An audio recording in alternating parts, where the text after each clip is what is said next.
최PD입니다. 전설을 찾아서 오늘은 마산의 명소 만날고개에 왔습니다.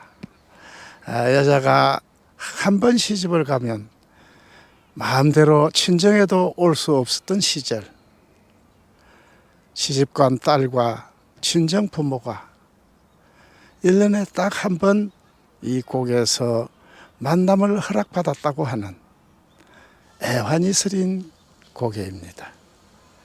오늘은 마산의 만날고개의 전설을 소개해 드리겠습니다.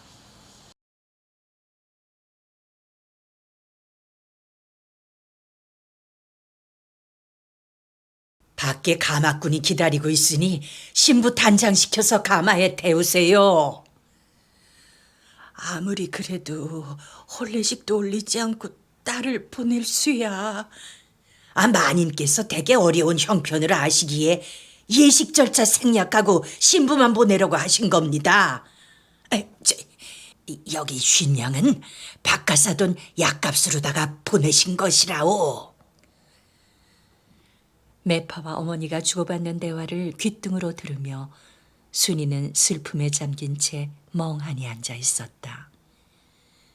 아버지의 오랜 병수발에 지친 어머니와 어린 동생을 남겨두고 팔려가듯 시집을 가야 하는 순이의 마음은 미어질 듯했다. 그만 일어서시게. 해 떨어지기 전에 재를 넘어가려면 서둘러야 하네. 채근하는 매파의 말을 듣고 순이는 눈물을 보이지 않으려 입술을 깨물었다. 누나, 이제 가면 언제 와? 내년 봄에 감천고개에 벚구기가 울면. 눈물이 앞을 가려 더 이상 말을 이을 수가 없었다. 마님께서 1년에 한 번 고개마루에서 친정 식구와 만나게 해주시겠다고 약조를 하셨으니 너무 슬퍼 마시게. 매파는 마치 시댁에서 큰 은덕이나 베푼 것 같이 말하고는 자리를 차고 일어섰다. 순이는 눈물로 배웅하는 어머니와 누나를 부르는 서기의 애절한 외침을 뒤로 한 채 가마를 타고 감천고개를 넘어 하포로 시집을 갔다. 마님, 신부 절 받으세요. 매파 진주댁의 부축을 받으며 순이가 절을 올리자 박씨 부인은 보료에 지그시 앉아 맨눈을 하고 새로 맞은 며느리를 내려다보았다. 16 꽃다운 나이에 천석군으로 소문난 황부잣집 3대 독자에게 시집을 온 그녀는 일찍이 남편을 여의고 혼자 몸으로 가문을 지키며 지능이 모자라 팔푼이 소리를 듣는 아들 용수를 키워왔다. 바보 아들에다 독살스런 과부댁이란 소문이 퍼져 모두들 혼사 맺기를 꺼려하니 가난한 집안 여식을 사오다시피 해 며느리로 맞은 것이었다. 오늘부터 이 집 식구가 되었으니 집안 법도며 예의범절을 부지런히 배우고 익혀 한 점 소홀함이 없도록 해야 하느니. 예, 어머님. 모기만한 순이의 대답을 듣고 박씨 부인은 못마땅한 듯 이맛살을 찌푸렸다. 한미한 집에서 자랐으니 보고 배운 것이 부족할 터 자네들이 잘 가르치게. 마님, 염려 놓으세요. 마름인 천가 부부는 황송한 듯 조아렸다. 순이는 신방에 앉아 가슴 두근거리며 신랑을 기다리고 있었다.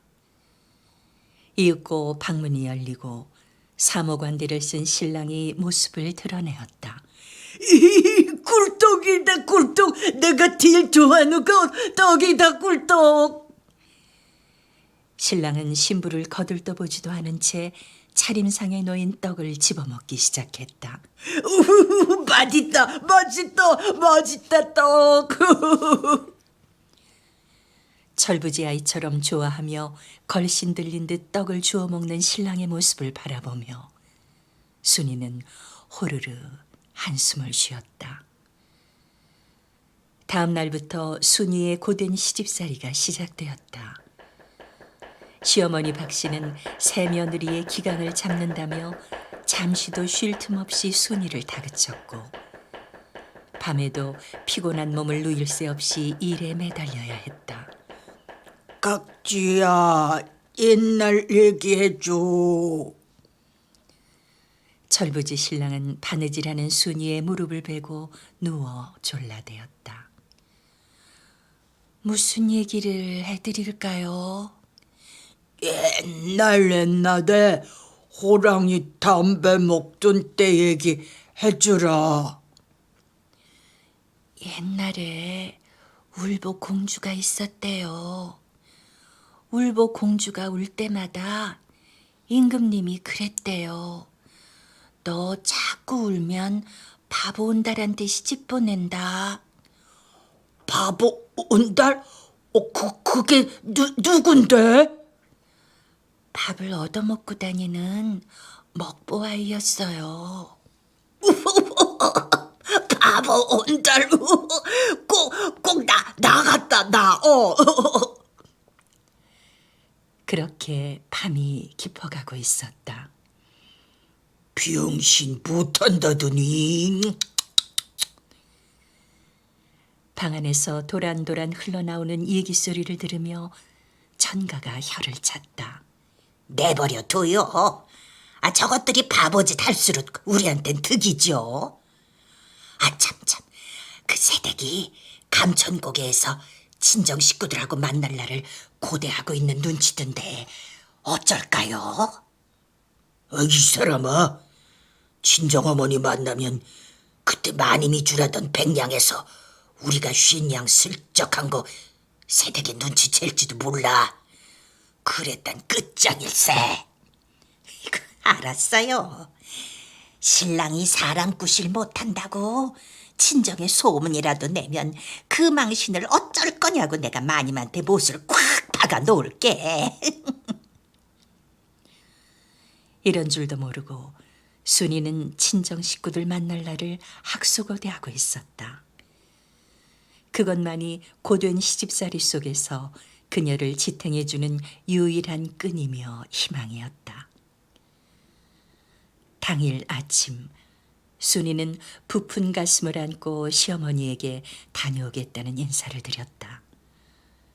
그러나 박씨 부인은 며느리의 마음을 모르는 듯 짐짓 딴전을 피웠다. 아이고, 아가, 내가 몸이 좀 안 좋으니 오늘은 내 대신 집안일을 보살피도록 해라.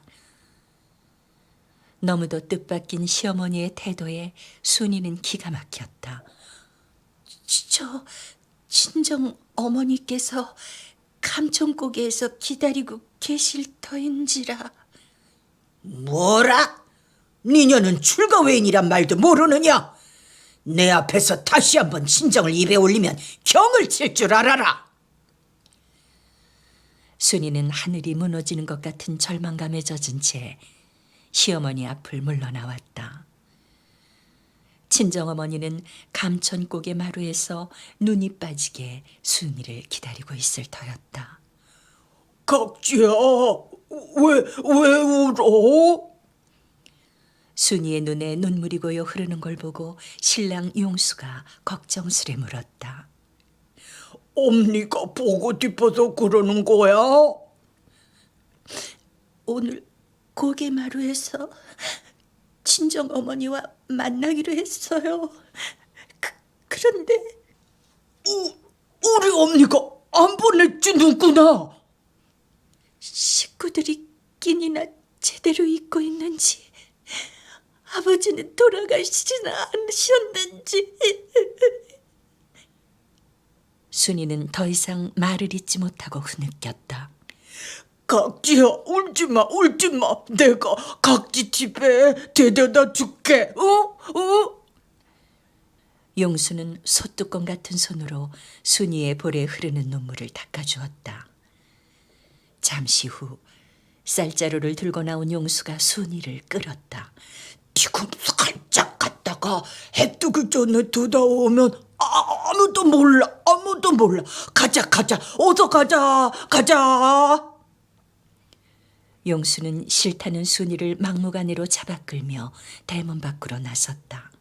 그가 쇠고집을 부리면 아무도 못 말린다는 걸 잘 아는 순이는 어쩔 수 없이 따라갈 수밖에 없었다. 네 인연 이게 무슨 짓이냐? 천가의 기별을 받고 달려나온 박씨 부인의 호통 소리에 순이는 무너지듯 꿇어앉았다. 옴니 각지 죄 없다. 내가 가자고 한 거다. 내가. 용수는 손짓 발짓 해가며 순이를 변명하기에 바빴다. 네 인연 시어미의 명령을 어긴 것도 모자라 순진한 신랑을 꿰어 도둑질을 시켜. 이보게 인연을 당장 광에 가두게. 박씨 부인의 말을 듣고 천가가 팔을 걷어붙이고 앞으로 나서자 용수가 벌떡 일어나며 천가의 멱살을 잡았다. 내 각지 몸에 손만 대면 내가 용서하지 않을 거야. 성난 짐승같이 소리 지르는 용수의 기세에 눌려 천가는 움찔했다. 오, 이 병신 놈이 육갑을 떨어도 유분수지. 이건 나 이 팔풀이 새끼야. 천가 내 이놈 지금 무엇라 했느냐? 천가는 아차했지만 이미 때가 늦었다. 네 놈이 친정 피부치라고 걷어주고 고여줬더니 감히 내 아들을 모욕해? 마님, 아이고 죽을 죄를 지었습니다요. 서슬퍼런 마님의 모습 앞에 천가는 무릎을 꿇고 엎드렸다. 용수야, 네가 정녕 네 처를 거느리고 무사히 처가에 다녀올 수 있겠느냐? 예, 엄니. 평생 처음 들어보는 아들의 자신에 찬 대답에 박씨 부인은 흐뭇한 표정을 지었다. 알았다. 그럼 내일 아침 의관을 제대로 갖추고 가거라. 예, 엄니. 용수는 그보란 듯 순이를 바라보았다. 다음 날 부부는 다정하게 손을 잡고 감천 고개를 넘고 있었다. 길 비켜라. 온달 장군 나가신다. 호기롭게 목청을 뽑는 용수의 의젓한 모습을 바라보며 순이는 행복한 미소를 지었다. 그로부터 사람들은 감천고개를 만날고개라고 불렀으며 오늘에 이르기까지 많은 연인들의 데이트 장소가 되고 있다.